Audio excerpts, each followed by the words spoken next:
Hello ગાય, જય માતાજી, હર મહાદેવ। આપણે ઘણા સમય પછી પાછો વિડીયો બનાવ્યો છે। આજે આપણે આવી ગયા છીએ કોડીનાર। સવારમાં કોડીનાર પહોંચી ગયા અને આ છે સામે પંપ।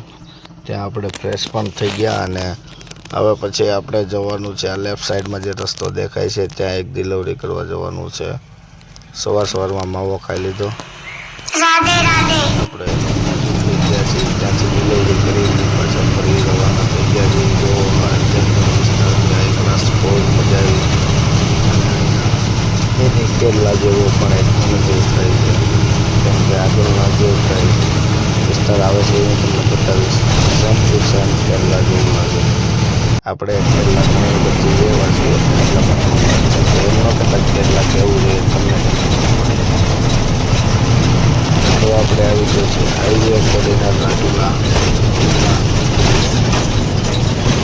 હાઈવે છે પણ આરસીસી રોડ છે એટલે ગાડી રોડ છે એટલા માટે નામની ગાડી છે ખરાબ બોડી ખરાબ છે આવી ગઈ છે નદી જેવા વિસ્તાર જ્યાં જેવું છમ નદીઓ પાણી નાળિયેરના ઝાડ। હવે આપણે આવી ગયા છીએ બીજી જગ્યાએ, પાછળ ખાલી થાય છે આપણે ગાડીમાં બેઠા છીએ।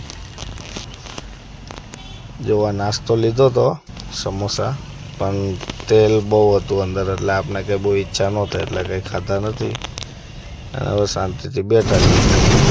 ફરી આપણે ત્યાં ખાલી જોઈને બીજી જગ્યાએ જવા રવાના થઈ ગયા છીએ।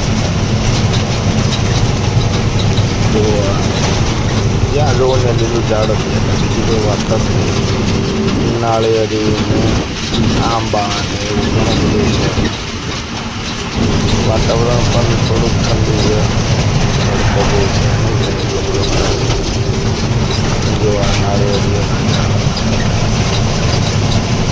હવે આપણે ફરી આજે ખાલી કરીને વાત ચાલુ છે માલ લોડિંગ કરવા માટે, ત્યાં આપણે રવાના થઈ ગયા છીએ। જો આ ટ્રેક્ટર કેવા છે, આગળના ટાયર જ નથી, એ લોકો કેમ ટર્ન મારતા છે કોને ખબર। આપણે ચા પાણી પી લીધી અને હવે માવો ચોળવાનો છે। માવો બાવો ખાઈને અને હવે અહીંથી રવાના થવાનું છે। આપણે ભરવા જવાનું છે ગીરગઢડા, ત્યાંથી ડુંગળી ભરવાની છે મહુવાની। ગામડાઓના રસ્તામાંથી સિંગલ રસ્તો છે, આપણે એક જ ગાડી જાય એવો રસ્તો છે અને દરેક આંબામાં કેરીઓ આવી ગઈ છે। ઘણી ઈચ્છા થતી હતી કેરી ખાવાની, એમાં મીઠું ને મરચું નાખીને ખાવાની મજા અને મજા। બાકી જુઓ આવું છે આખો દિવસ આજે જતો રહ્યો ચા પણ માવો ચાલો વિડીયોમાં।